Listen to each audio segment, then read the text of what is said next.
Okay, so here we are in the Crouch Gallery, and in this space there are works that are extraordinarily different from what we've seen previously. Okay, now, and we're looking also at the period of the 1880s. I mentioned Lou Bouvelo in the previous. He was an older artist. He was a senior artist. Tom Roberts, Frederick McCubbin, Arthur Streeton, they were the emerging artists. They were the new stream of artists. They were the bohemian artists, if you like. They all, they knew Bouvelo. Bouvelo lived in Fitzroy in Melbourne, and they would go round there as young artists and have afternoon tea, go on little painting expeditions around town. In those days, Fitzroy would be like country probably. But a very, very interesting group of artists. They became known as the Heidelberg School. The reason for that is that they actually established artists' camps in locations around Melbourne.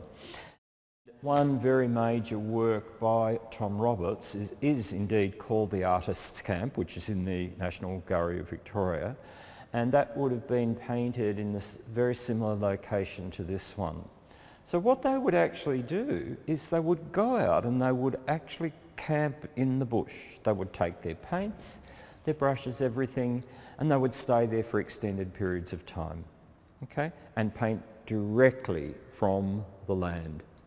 Sure, sometimes they'd finish them off back in their studio, but the whole notion of working directly on the spot, what's often referred to as en plein air, in open air, to get the direct experience, to get the light, to capture the effects of the changing light. And sometimes they would paint the same scene at different times of the day too, to capture that effect of the changing light. Now obviously these works would be, in most instances, they're done fairly rapidly too. They're done on the spot, they're done with different brush strokes, the paint is applied differently, and that's really important to remember. Tom Roberts is probably one of the key artists in this group, and I say that because he did travel to Europe. He was born in England actually, but he came to Australia at about the age of 10.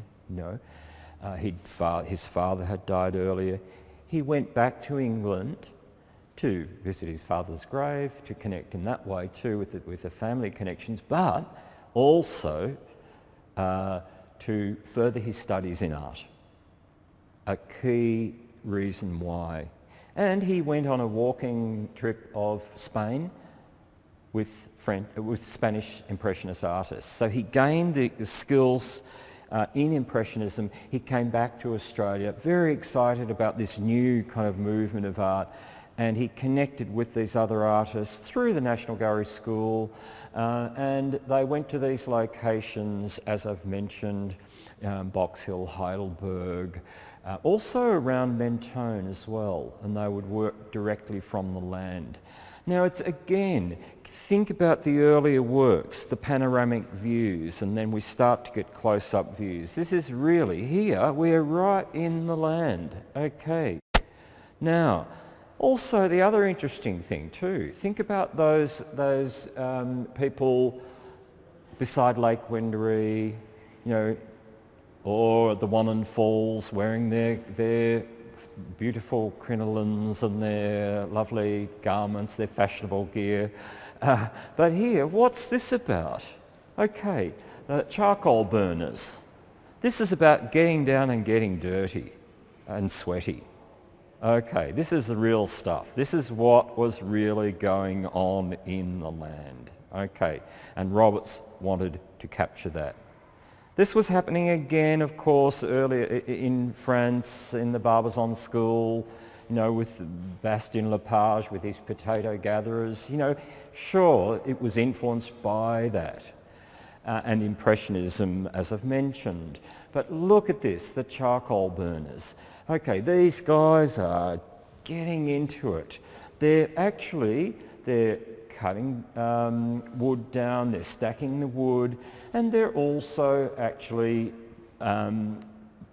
making pits here to burn the wood slowly to make charcoal, which was actually used in the bakers' ovens as a fuel source. Okay, fossil fuels, here we are. Another interesting connection, another thing to think about in terms of the way we use the land as a resource, or abuse the land as a resource. Okay, but very interesting, again, close up, right in the land. Nothing romanticised about this. Okay, really interesting. And this was also informing about this land. Look at the gum trees there. Okay, look, you get the sense of this, of nature here. You can almost kind of, again, the sensuous qualities of these works too. You can almost kind of smell the kind of bush here. That's important. You know, these people would be posing for Tom Roberts, you know, so he's, you know, set this up as well. We don't know whether they paid them or not. They were, remember, they were struggling artists. Sometimes they would use each other as models. Sometimes they would use their family members as models.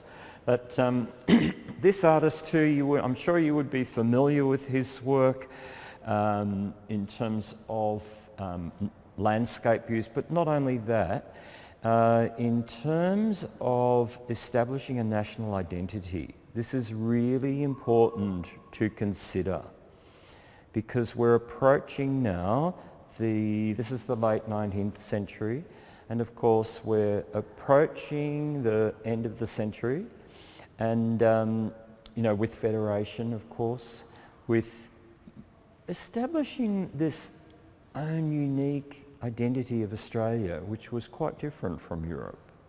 Okay, this is what many of these works are about as well.